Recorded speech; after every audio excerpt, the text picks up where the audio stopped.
Mis hermanos, Dios me los bendiga. Bienvenidos a una clase más. Bienvenidos al canal Apología Adventista.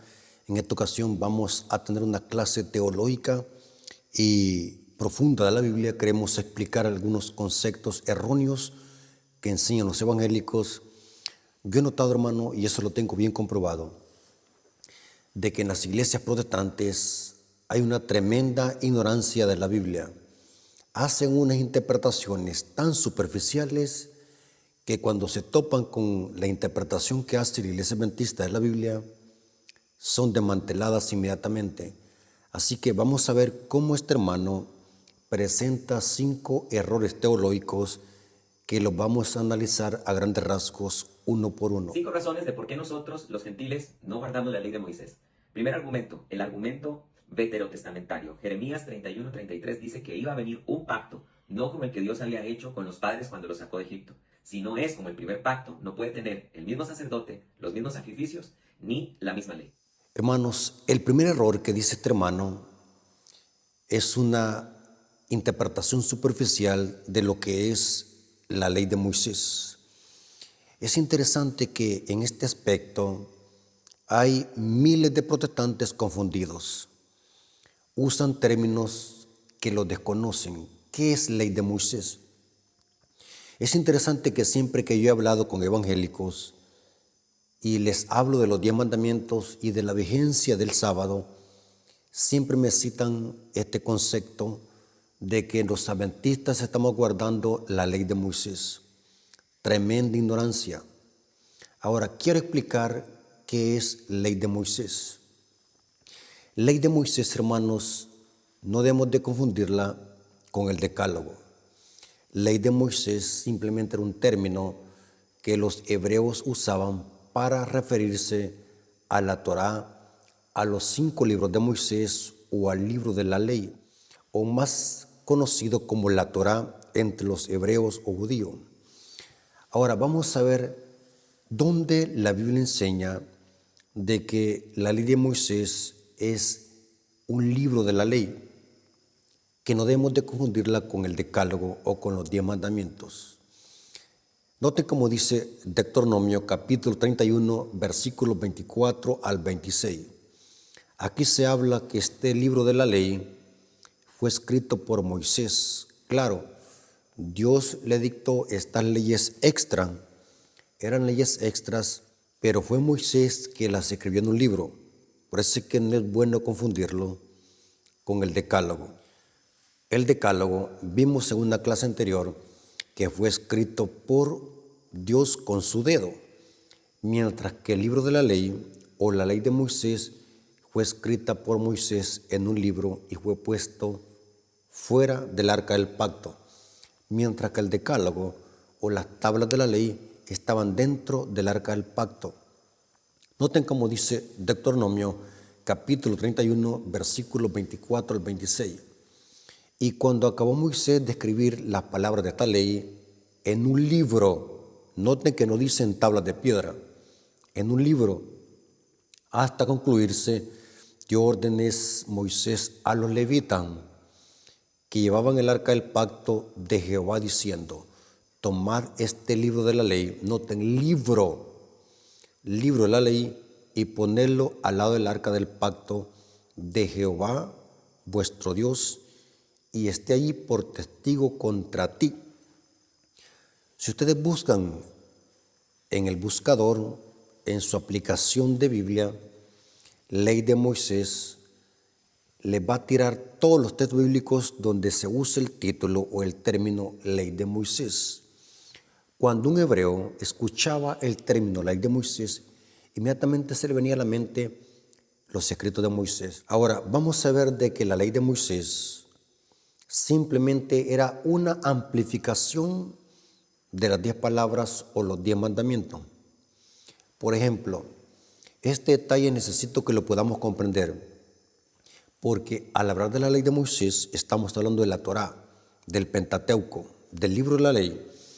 El libro de la ley, que eran leyes extras que también se dieron en el Sinaí, este libro de la ley contenía leyes civiles,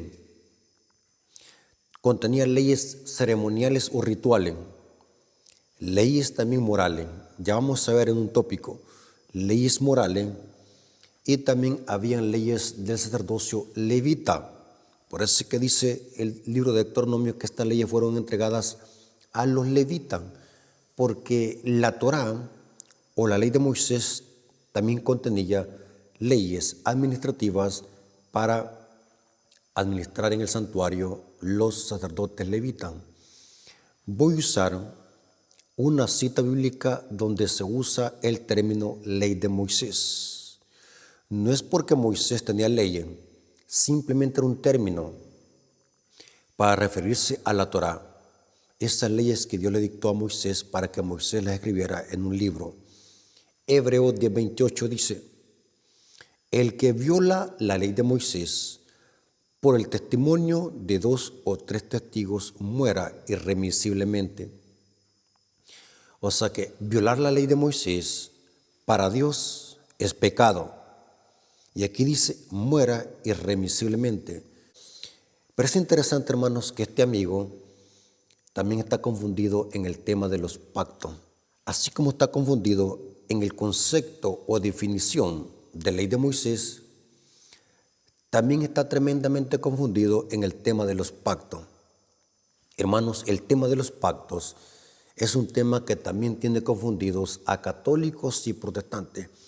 Yo me quedo impactado ver la enorme ignorancia que existe en las iglesias protestantes. Aquí se puede notar en este amigo se nota a miles de kilómetros de que este amigo es indocto de las escrituras, especialmente de temas relacionados con los pactos y la ley. Es interesante, hermanos, que este amigo dice, menciona los pactos. Ahora, quiero aclarar algo para que no haya ninguna confusión, porque tenemos que enseñarles a estas personas lo que enseña la Biblia, porque están confundidos. Estas personas que no comprenden bien estos conceptos están ebrios con el vino de Babilonia. Una persona que no estudia fácilmente cree de que lo que dice este personaje es verdad, pero lo que está diciendo este personaje es error, son errores teológicos. Ahora, es interesante, hermanos, que los protestantes sostienen de que el antiguo pacto tenía unas leyes y Cristo viene y establece un nuevo pacto y da nuevas leyes. Esto es erróneo y vamos a ver dónde está el error. Ahora, quiero que se concentren, hermanos, porque necesito que desmantelemos estas falsas enseñanzas o errores teológicos. Ahora, ¿qué contenía el antiguo pacto y qué contenía el nuevo pacto? Sencillo, a grandes rasgos. En mi canal tengo muchos temas donde doy clases sobre esto. El antiguo pacto tenía 4 aspectos. Noten, el antiguo pacto tenía 4 aspectos. Un sacerdocio humano, terrenal, defectuoso, porque ofrecían sacrificios por sus propios pecados, morían y eran sustituidos por otro. El antiguo pacto tenía un sacerdocio levita defectuoso. El antiguo pacto también tenía el segundo aspecto, que era que para que las personas, los hebreos, fuesen perdonados de sus pecados, iban a sacrificar corderos a la puerta del tabernáculo. Eso no podía quitar los pecados. Ese antiguo pacto era defectuoso porque esos animales no podían quitar los pecados. El tercer aspecto que tenía el antiguo pacto era que para que un hebreo o un extranjero pudiese pertenecer al pueblo de Israel, tenían que circuncidarse en el prepucio. Era un rito doloroso, un rito que dolía, más cuando se aplicaba ya viejo. Por así que la ley decía, el pacto abrahámico decía que a la edad de 8 días el niño iba a ser circuncidado, tanto el natural como el extranjero. Eso dice Génesis 17, versículos 8 al 12. El antiguo pacto tenía también el cuarto aspecto, y es que los 10 mandamientos estaban escritos en 2 tablas de piedra. O sea, la ley estaba fuera de los hebreos. Estaba escrita en 2 tablas de piedra. Con la muerte de Cristo, esos 4 aspectos del antiguo pacto fueron modificados. ¿En qué sentido? Cristo, cuando celebró la última cena con sus discípulos, dijo: esta es la sangre del nuevo pacto. O sea que la muerte de Cristo iba a ser cierta modificación entre el antiguo pacto y el nuevo pacto.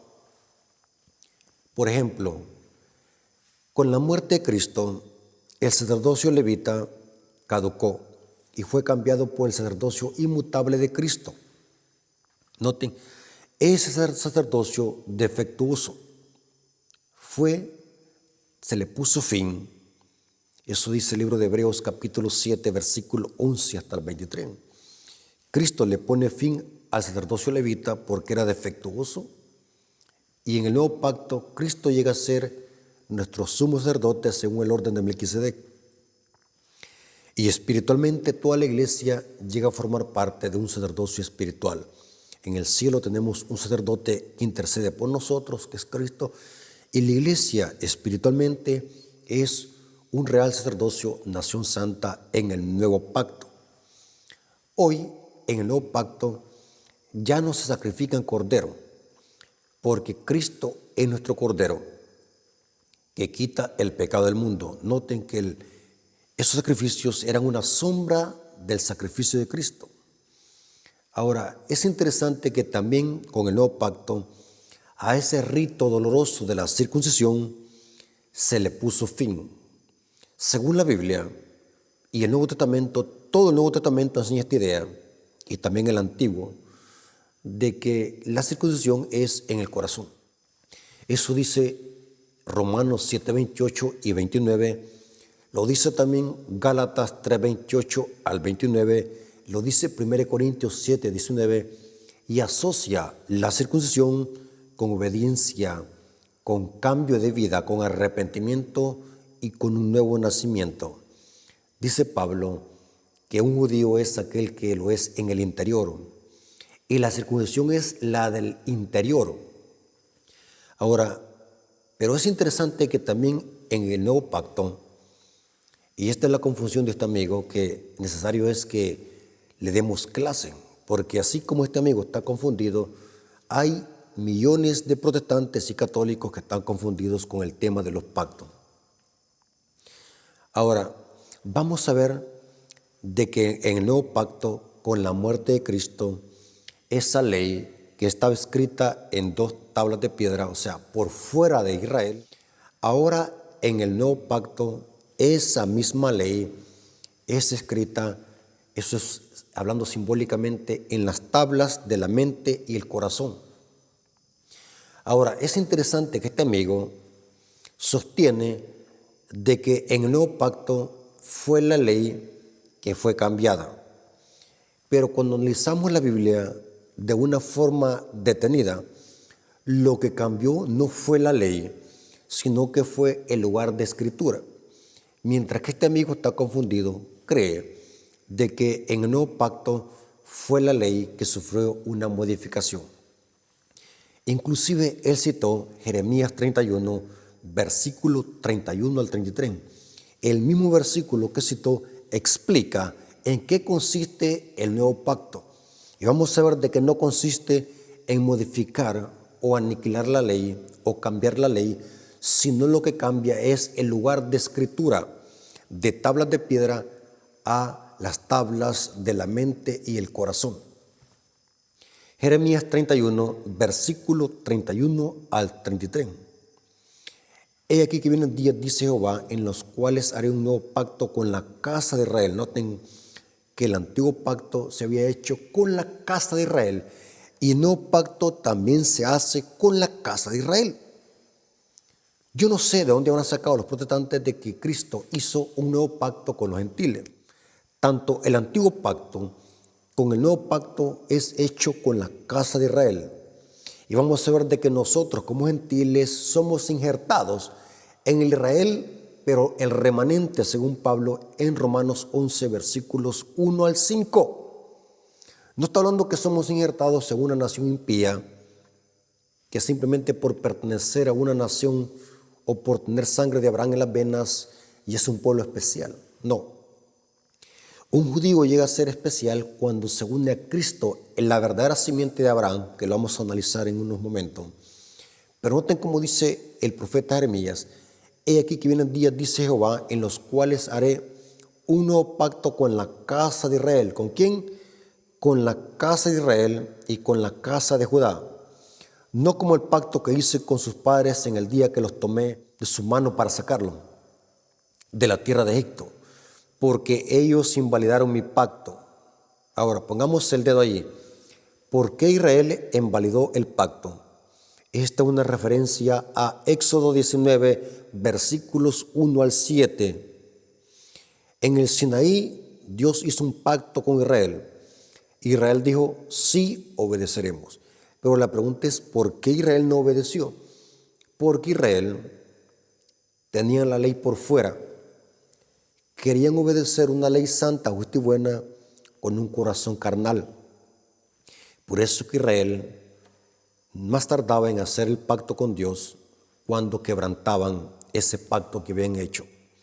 Y aquí dice: porque ellos invalidaron mi pacto. Aunque fui yo un marido para ellos, note que es una referencia a Éxodo 19. Aunque fui un marido para ellos, dice Jehová, pero este es el pacto que haré con la casa de Israel. Noten que se enfatiza que el pacto nuevo lo haría con la casa de Israel. Y este es el pacto que haré con ellos y con la casa de Israel después de aquellos días, dice Jehová. Ahora, noten este detalle. Daré mi ley en su mente. ¿Cómo, hermano? Hermanos, mire cómo esta gente está confundida. Están ebrios con el vino de Babilonia. Por eso, hermanos adventistas que están escuchando estos mensajes, tenemos que predicar estos mensajes, tenemos que dar la trompeta de alerta. La gente está confundida, la gente está engañada por estos falsos maestros. Noten que según Jeremías, el cambio no iba a ser en la ley, sino en el lugar de escritura. Daré mi ley en su mente. No dice daré mis otras leyes o daré leyes nuevas o escribiré nuevas leyes. Negativo. Daré mi ley en su mente y la escribiré en su corazón. Y yo seré para ellos por Dios y ellos serán por pueblo. Noten que el nuevo pacto no consistió en aniquilar mandamientos o dar nuevos mandamientos, sino los mismos mandamientos del antiguo pacto. La diferencia es que hoy en el nuevo pacto son escritos en las tablas de la mente y el corazón. Sencillo, lean el versículo correctamente. Esto lo repite el libro de Hebreos, y de paso el libro de Hebreos es un contraste entre el antiguo pacto y el nuevo pacto. Noten cómo dice el libro de Hebreos, enfatiza nuevamente que el cambio iba a ser en el lugar de escritura, no en la ley misma. O sea que hoy la ley no iba a estar fuera, sino dentro de su pueblo. Hebreos 8, versículo 10. Por lo cual, este es el pacto que haré con la casa de Israel después de aquellos días. ¿Con quién?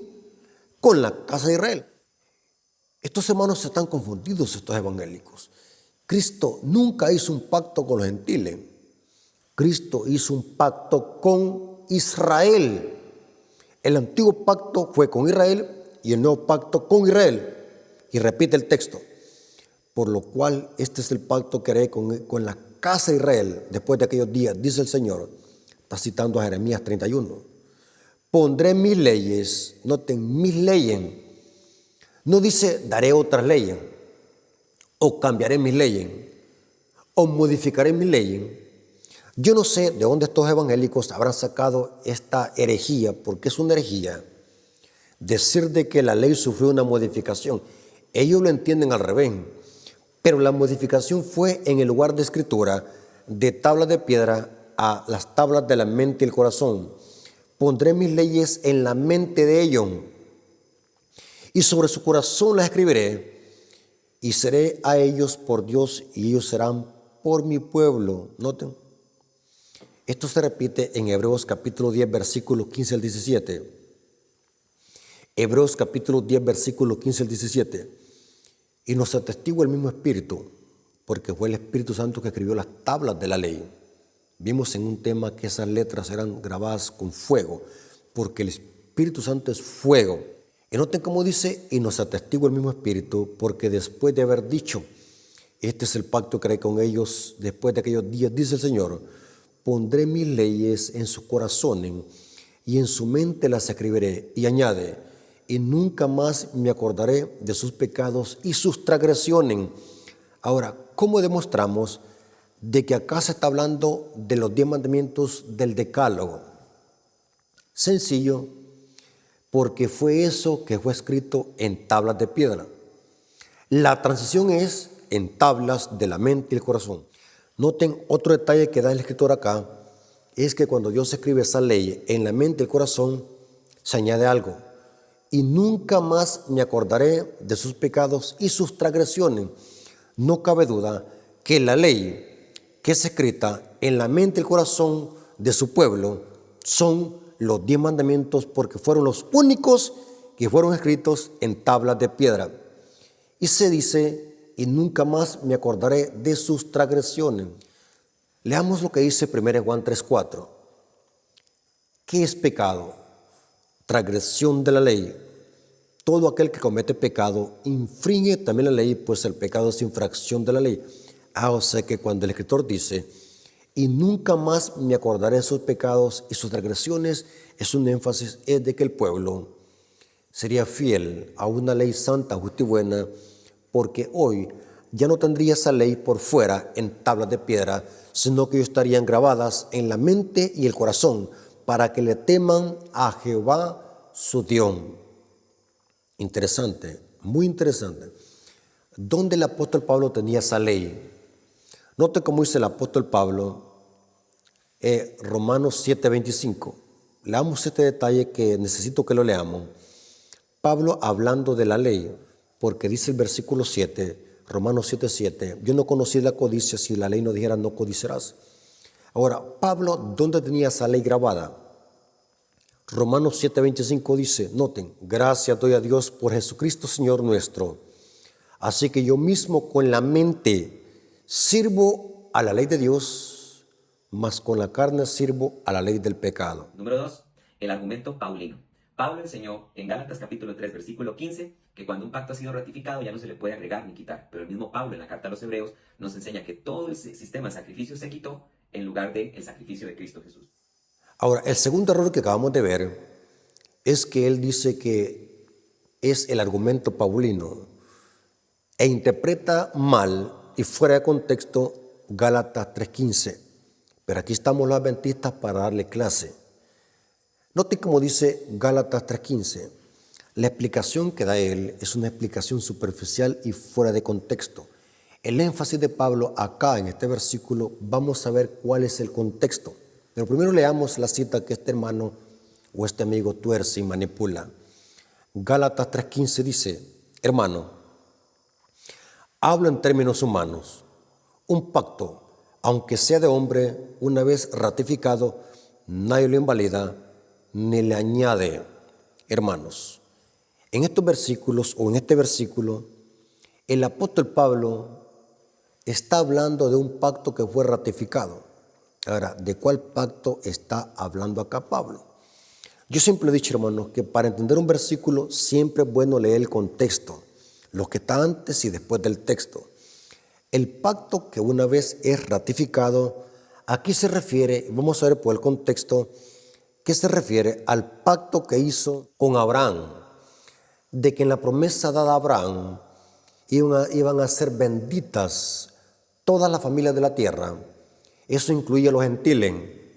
O sea que el pacto que Dios hizo con Abraham, de que Abraham fuese padre de multitudes o de muchedumbres y que las naciones iban a ser benditas en la simiente de Abraham, era un pacto que no tenía que invalidarse, porque se ratifica. ¿Cómo lo demostramos? Los versículos 14 y después el versículo 16 explica cuál pacto no tiene que ser invalidado. Dice el versículo 14, para que en Cristo Jesús la bendición de Abraham alcance a los gentiles. O sea, que ese pacto no tiene que ser ¿qué? Invalidado. ni se le añade. ¿Por qué? Porque ese pacto se iba a cumplir, de que Dios iba a salvar a los gentiles en la simiente de Abraham, para que en Cristo Jesús las bendiciones de Abraham alcanzasen a los gentiles, a fin de que por la fe recibiéramos la promesa del Espíritu. Pablo le escribe a los Gálatas gentiles, versículo 16. Ahora bien, a Abraham fueron hechas las promesas, y a su simiente, no dice, y a la simiente es como que se hablase de mucho, sino como de uno, a tu simiente, la cual es Cristo. O sea que el versículo 15 da a entender, hermanos, hablo en términos humanos. Un pacto, aunque sea de hombre, es una comparación. Una vez ratificado, nadie lo invalida ni le añade. Aquí Pablo estaba comparando el pacto que Dios hizo con Abraham y lo compara a un pacto que hace con los hombres. No tiene que ser invalidado, porque en el Antiguo Testamento y en el Nuevo Testamento los pactos eran ratificados, eran sellados y tenían que cumplirse. Ahora, el pacto que Dios hizo con Abraham era de que en la simiente de Abraham iban a ser salvos aún los gentiles que se unieran al pacto, para que a través de la simiente de Abraham fuesen salvos los gentiles. Y la simiente de Abraham es Cristo. Ese es el énfasis del versículo 15.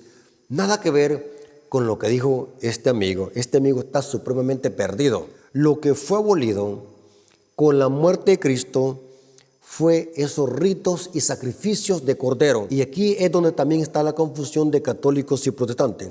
Creen de que con la muerte de Cristo a todas las leyes se les puso fin. Ese es error y lleva una blasfemia bajo su refugio. Bíblicamente hay que explicar que lo que fue abolido no fueron todas las leyes de Moisés, ni tampoco el decálogo, sino que fue una parte de la ley de Moisés que tiene que ver con ritos y sacrificio. Noten qué estresante era y qué fastidioso que cada vez que alguien pecaba iba a conseguir un cordero y lo degollaba frente al tabernáculo. Esos animales no podían quitar los pecados, simplemente eran un símbolo, una prefigura de Cristo. Y con la muerte de Cristo, esa ley ceremonial se le puso fin, porque en la cruz estaba muriendo el verdadero cordero. Por eso, hermanos, cuando leamos la palabra ley en la Biblia, tenemos que leer cuál es el contexto, porque muchas veces Pablo la palabra ley la puede usar en una forma líquida, o sea, de diferentes contextos. Por eso cuando leemos a Pablo hay que tener cuidado, hay que siempre analizar a qué tipo de ley Pablo se refiere. Ahora, Hebreos capítulo 10, versículo 1 al 6 nos dice claramente que la ley que se le puso fin fue la ley de sacrificios y holocaustos por pecado. Hebreos capítulo 10, versículo 1 al 6 dice claramente de a cuál ley se le puso fin. Porque la ley, teniendo la sombra de los bienes venideros, no la imagen misma de las cosas, nunca pueden por los mismos sacrificios que se ofrecen continuamente cada año hacer perfectos a los que se acercan. De otra manera, cesarían de ofrecerse, pues los que tributan este culto, limpios una vez, no tendrían ya más conciencia de pecado. Pero en estos sacrificios cada año se hace memoria de pecado. Noten que está hablando de sacrificios y de holocausto. Porque la sangre de los toros y de los machos cabríos no pueden quitar los pecados, por lo cual entrando en el mundo dice: sacrificio, ofrenda no quisiste, mas me preparaste cuerpo, holocaustos y expiaciones por pecado no te agradaron. O sea, Cristo con su muerte a lo que le puso fin, esa ley ritual y ceremonial. Los evangélicos no comprenden estos temas. Inclusive estos evangélicos hacen una sola ley. Meten todas las leyes en un mismo costal. Y entonces, como ellos no tienen conocimiento como el que tiene la iglesia adventista, ellos creen de que todas las leyes fueron abolidas. Imagínense qué error es teológico, por no saber hacer diferencia que dentro de la Torá, dentro de la ley de Moisés, había muchas leyes. Y que dentro de esa ley había una ley de ritos y sacrificios a la que se le puso fin, que está diciendo y hablando el libro de Hebreo. Jesús. Número 3, el argumento mosaico. Dios dijo que Yahvé iba a levantar un profeta como él, y si Moisés fue legislador, el Mesías también iba a ser legislador de una nueva ley. Es terrible ver cómo este amigo tuerce la Biblia. Ahora dice que hay un tercer argumento que es el argumento mesiánico. Dice que profeta se levantaría en medio de Israel. Él dice que esto significa de que Cristo vino a dar nueva ley. ¡Qué tremenda ignorancia, hermanos! Es cierto que Dios había dicho a Moisés, y después se lo repitió a Josué: profeta como uno de ustedes levantaré, a él oiréis y a él seguiréis. Eso se llama teofanía, era una profecía mesiánica de la venida del Mesías. La profecía decía que Dios levantaría a uno idéntico a los profetas. Pero es un error decir de que Moisés dio una ley y que hoy este profeta, que es Cristo, iba a dar otra ley. Esta es ignorancia abismal, hermanos. Ahora vamos a ver cuál cita este evangélico manipuló. Esto está en Deuteronomio capítulo 18, versículo 18, dice: esta es la promesa mesiánica, esta es una profecía mesiánica, de que aquí se compara a Cristo con un profeta. Profeta le levantaré de en medio de sus hermanos como tú, y pondré mis palabras en su boca, y les hablaré todo lo que yo le mandare. Esto se cumplió con Cristo. Cristo era el emisario del Padre. Cristo vino a hacer la voluntad del Padre.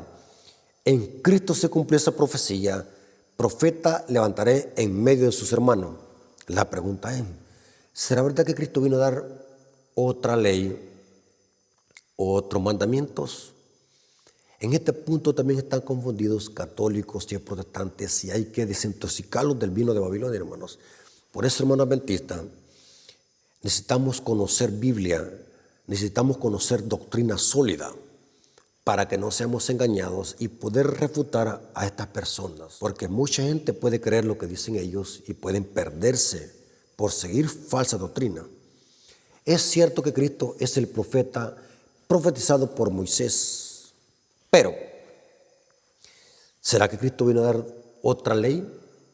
Negativo. Vamos a ver lo que dijo Cristo. Preguntémosle a Cristo. Mateo 5, 17 al 19.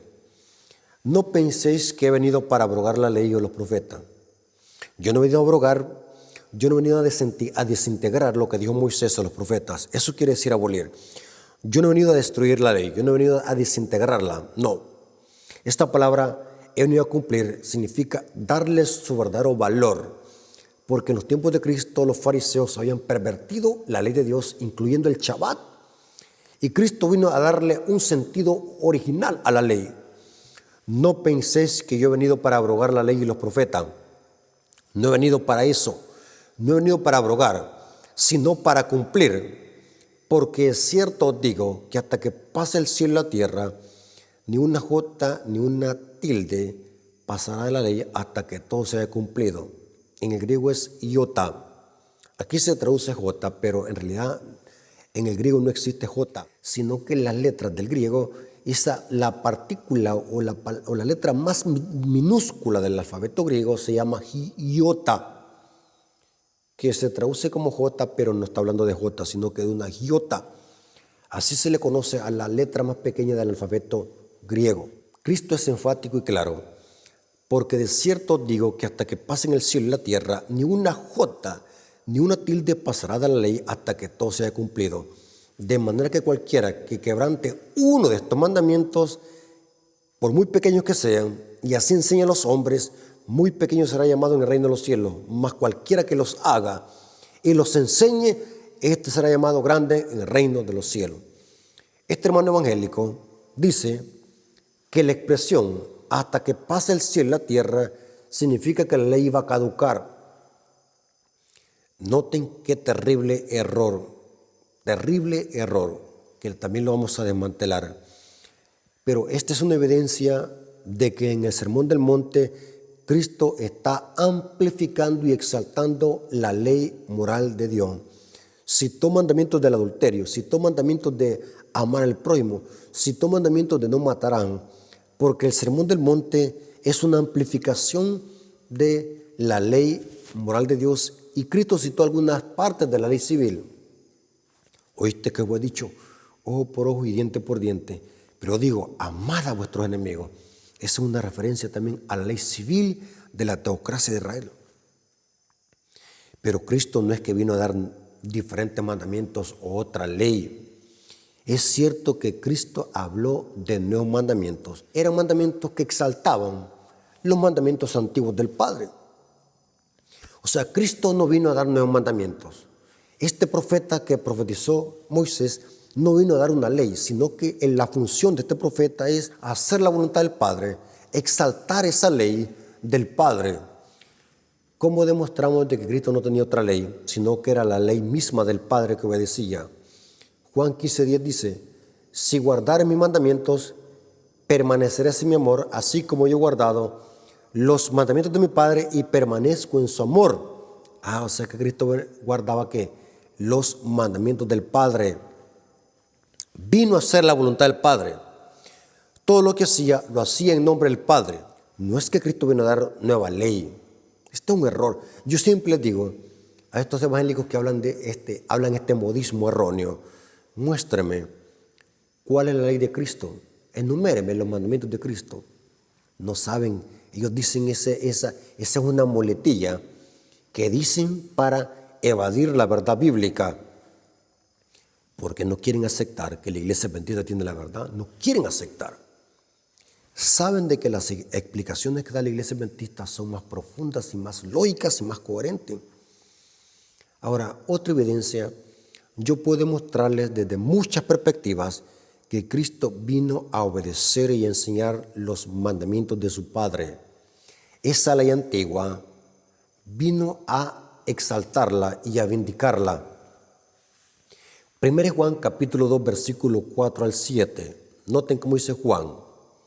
Noten, el que dice yo lo conozco y no guarda sus mandamientos, el tal es mentiroso y la verdad no está en él. Está hablando de Cristo. Pero el que guarda su palabra, en este verdaderamente el amor de Dios se ha perfeccionado. Por esto sabemos que estamos en él. El que dice que permanece en él debe andar como él anduvo. Hermanos, ahora vamos a ver el contexto. ¿De cuáles mandamientos aquí Juan está hablando? Hermanos, no escribo mandamiento nuevo, sino el mandamiento antiguo que habéis tenido desde el principio. Este mandamiento antiguo es la palabra que habéis oído desde el principio. Cristo no tenía nuevas leyes. Cristo no vino a dar nuevos mandamientos. Cristo vino a vindicar, a exaltar, a hacer más firme la ley, porque en aquel tiempo decía, no cometerás adulterio. Hoy cualquiera que mira a una mujer, o sea, Cristo no está cambiando la ley, sino que está haciéndola más rígida. Los evangélicos creen de que eso es cambiar. Eso no es cambiar. Eso significa hacerla más fuerte, más rígida, más exaltada. También se habló de la ley del talión. Oíste que he dicho a los antiguos, ojo por ojo y diente por diente. Pero yo os digo que cualquiera que aborrece a su hermano ya es un homicida. Noten que la ley no fue caducada, sino que la vino a ser más firme con un sentido espiritual. Son tremendos errores teológicos acusar a Cristo que vino a dar otra ley. Error abismal. Número 4, el argumento apostólico. Encontramos que los apóstoles en Hechos capítulo 15 llegaron a la conclusión de que los gentiles no están obligados a guardar la ley de Moisés. El otro error que acaba de decir, que lo notamos, es que usa Hechos 15 para hablar de que la ley de Moisés fue abolida. Terrible ignorancia crónica y abismal. Hermanos, es importante que a la hora de estudiar un versículo bíblico tenemos que leerlo en el contexto, por favor. Y este es el peligro de muchos hermanos que están siendo engañados. Yo me quedo impactado cómo se están levantando evangélicos y católicos atacando la ley de Dios y el sábado. Ahora, ¿se dan cuenta, hermanos adventistas? ¿Por qué yo mucho publico en mis redes sociales y en mi canal sobre el sábado y la ley? Yo pudiese hablar de cualquier tema.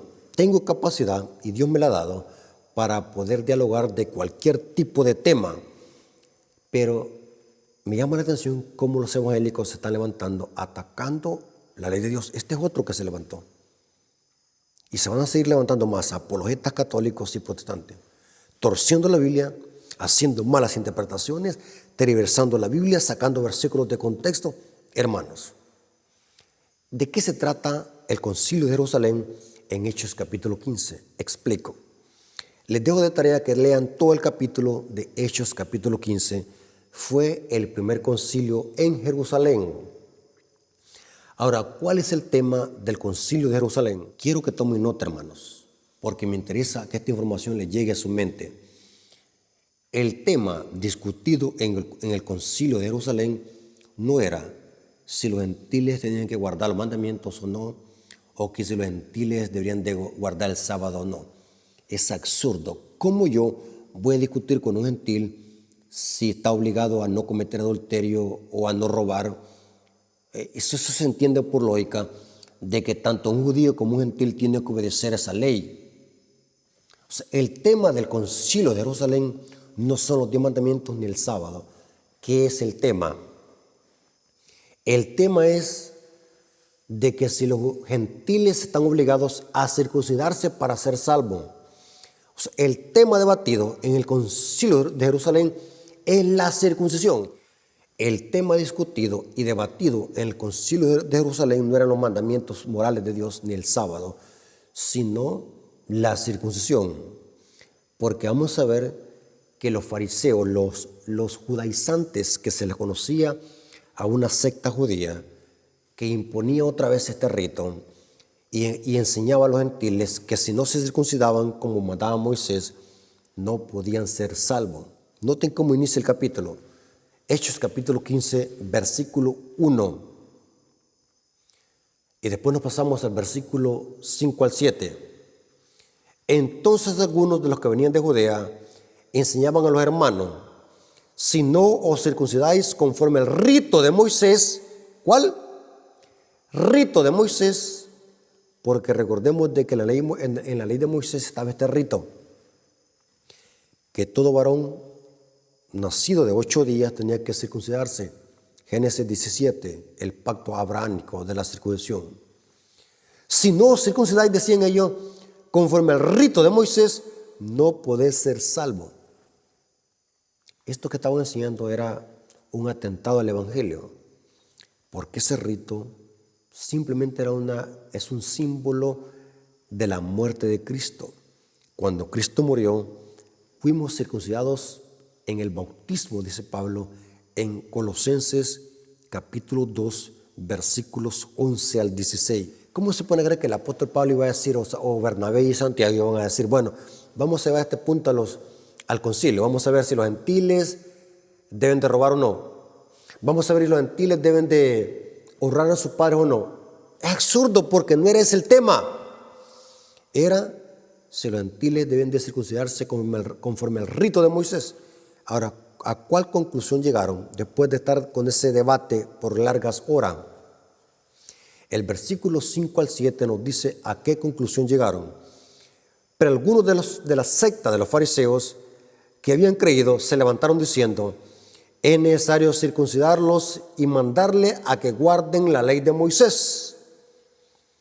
Y se reunieron los apóstoles, los ancianos, para conocer de este asunto. Y después de mucha discusión, Pedro se levantó y les dijo: varones hermanos, noten lo que dijo Pedro: vosotros sabéis cómo ya hace algún tiempo que Dios escogió que los gentiles oyesen por mi boca la palabra del evangelio y creyesen y fueren salvos. O sea, a la conclusión que llegaron es de que los gentiles no tenían que obedecer la ley de Moisés, pero ¿a qué parte? Al rito de Moisés, no a toda la ley. El tema aquí discutido no es toda la ley de Moisés, sino ese rito que contenía la ley de Moisés, el rito de la circuncisión. Porque si pensamos de que los gentiles no están obligados a obedecer la ley de Moisés en toda su entereza, entonces caeremos en contradicción, porque la ley de Moisés también contenía leyes morales o mandamientos morales. Por ejemplo, yo les voy a leer algunos mandamientos morales. Levíticos 20:13, que esto está en la ley de Moisés. Recuerden que la ley de Moisés es el libro de la ley o el Pentateuco.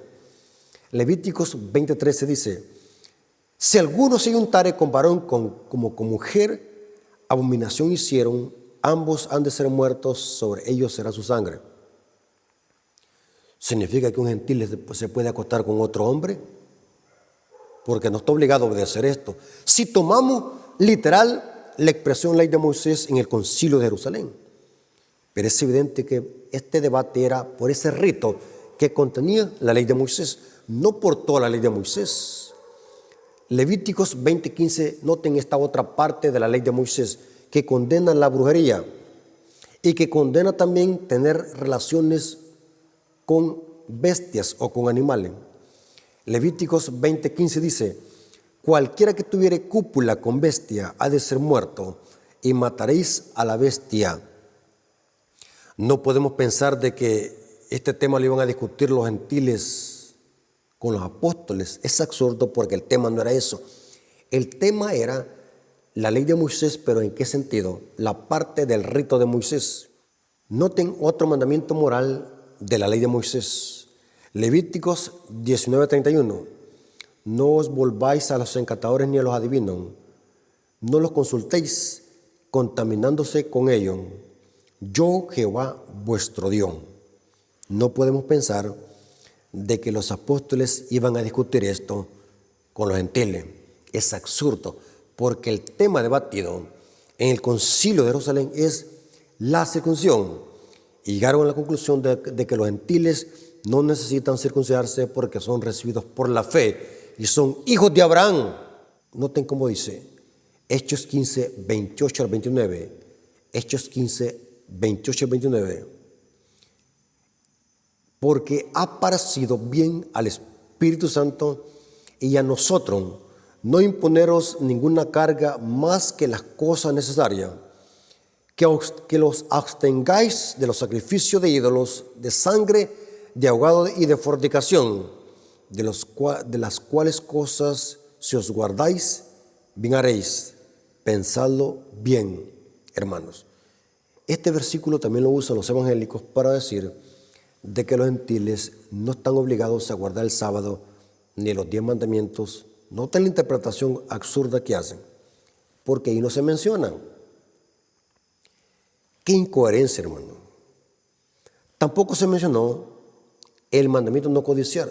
¿Significa que un gentil puede codiciar? No. No se mencionó tampoco el mandamiento no matar. ¿Será que un gentil puede matar? Tampoco se mencionó el mandamiento no robar. ¿Será que un gentil puede robar? Tampoco se mencionó en esta prohibición honrar a los padres. ¿Será que un gentil puede deshonrar a sus padres? Tampoco se mencionó en esta prohibición a los gentiles no levantar falsos testimonios.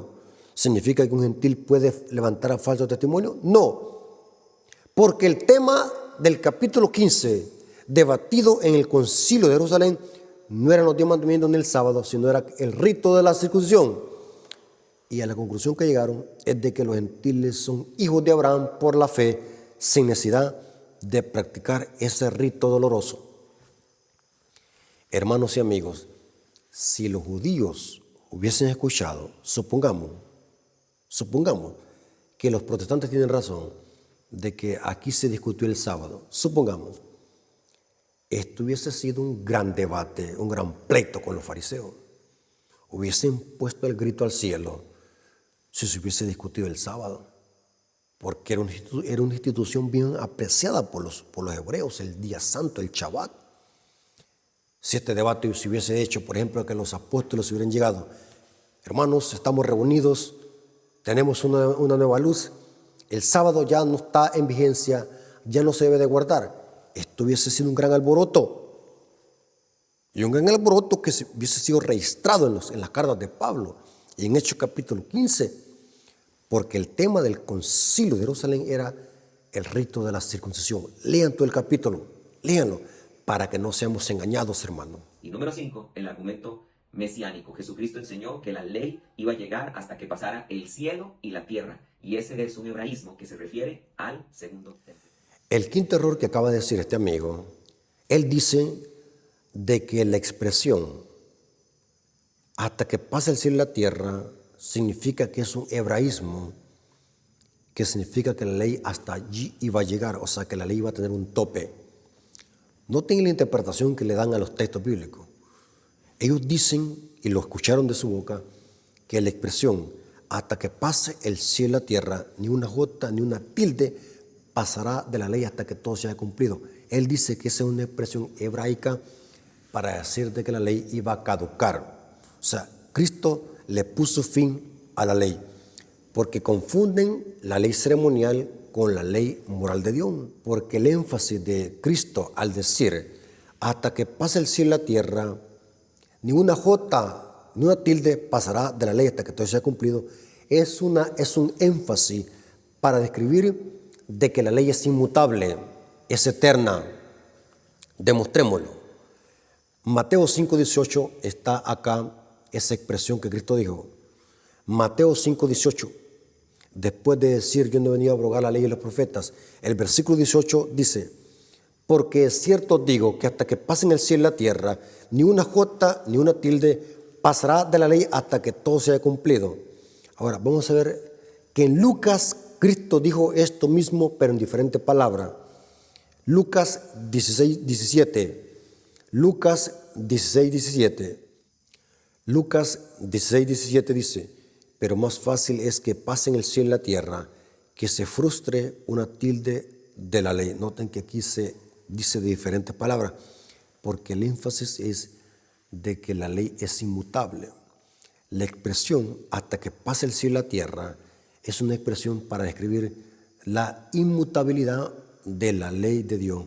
Los mandamientos morales de Dios son eternos como Dios mismo. No pueden sufrir modificación porque son perfectos, no tienen defecto. Lo que sufrió modificación era lo defectuoso, no la ley misma. La ley es santa, justa y buena. Esos mandamientos morales de Dios que definen el pecado son santos. No solamente son 10 prohibiciones, sino que son 10 promesas basadas en amor. Dice Pablo en Romanos 13:10. El amor no hace mal al prójimo. Así que el cumplimiento de la ley es amor al prójimo. Noten cómo dice el Salmos 111, versículos 7 al 8. Los mandamientos de Dios son eternos e inmutables. Es incoherente decir de que es un hebraísmo para decir de que la ley iba a tener tope. Lo que tuvo tope fueron los ritos y sacrificios a lo que Cristo le puso fin. Salmos 111, versículos 7 al 8. Porque las obras de sus manos son verdad y juicio, fieles son todos sus mandamientos, afirmados eternamente y para siempre, hechos en verdad y en rectitud. Hermanos, hemos desmantelado estos 5 errores teológicos de este hermano. Esperamos de que las personas que siguen estos canales erróneos puedan comprender de que estos son falsos maestros, de que enseñan una falsa teología, enseñan una falsa interpretación de la Biblia que no cuadra con el contexto bíblico. Así que, hermanos, Dios me los bendiga. Espero que este estudio nos haya servido para poder enriquecer nuestro conocimiento doctrinal y así poder defender la sana doctrina. Para terminar, como siempre lo decimos y lo repetimos, si en verdad quieren ayudar a este ministerio, háganlo suscribiéndose, dando me gusta a los videos, comentando y compartiendo. Así que para nosotros es de mucha importancia, de gran valor, que no solamente vea estos canales, no solamente vea estos videos, sino que también se suscriba, active todas las notificaciones para que siempre que el hermano Rafael suba un video, su dispositivo le notifique. Así que mandamos un cordial saludo a los hermanos que son parte de este canal. Gloria a nuestro Dios por sus bendiciones y porque nos permitió predicar este tema de sana doctrina. Saludos y hasta la próxima.